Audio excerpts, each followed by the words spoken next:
সালমান শাহর কথা যদি আমরা বলি, তো ওই সময়টাতে বাংলা সিনেমার যে ক্রেজটা ছিল বা সালমান শাহের যে স্টাইল, এটা কিন্তু মানুষ এখনো ফ্যান্টাসাইজ করে। ওই জায়গাটা থেকে আবার যখন সালমান শাহের পরের যে এরাটা, এরপরে হচ্ছে যে আমরা দেখলাম যে আমাদের বেশ কিছু বিগ গ্রেড ফিল্ম আসলো, আস্তে আস্তে সিনেমা ইন্ডাস্ট্রিটা কিন্তু ডাউনওয়ার্ড কার্ভে যাচ্ছিল।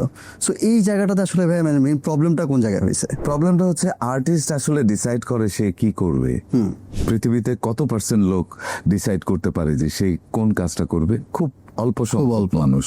আচ্ছা, সেই অল্প সংখ্যক মানুষের প্রতি সারা পৃথিবীর মানুষের এক ধরনের দৃষ্টি থাকে, আকর্ষণ থাকে এবং তাদের চোখ থাকে। সো আপনি যে এরাটার কথা বলছেন, যে সময়কার, সেই সময়ে বাংলা সিনেমায় এক ধরনের মেধার সংকট চলছিল এবং সেই সংকটের কারণে বাংলা সিনেমা মুখ থুবড়ে পড়েছিল। আজকে বাংলাদেশের হল সংকট, বাংলাদেশের শিল্পী সংকট থেকে শুরু করে সমস্ত সংকটের পেছনে মেধার একটা বড় অভাব সেই সময়টার যে ছিল, সেই ধারাবাহিকতাটাই চলছিল। কিন্তু ধরেন যে লাস্ট ডেকেডে আমরা টেলিভিশন থেকে বাংলা সিনেমায় এসে এই কাজগুলোকে করার চেষ্টা করছি এবং ইন্ডাস্ট্রিকে পুল আপ করার চেষ্টা করছি এবং গ্লোবালি ইন্ডাস্ট্রিকে একটা নতুন আইডেন্টিটি দেওয়ার ট্রাই করছি।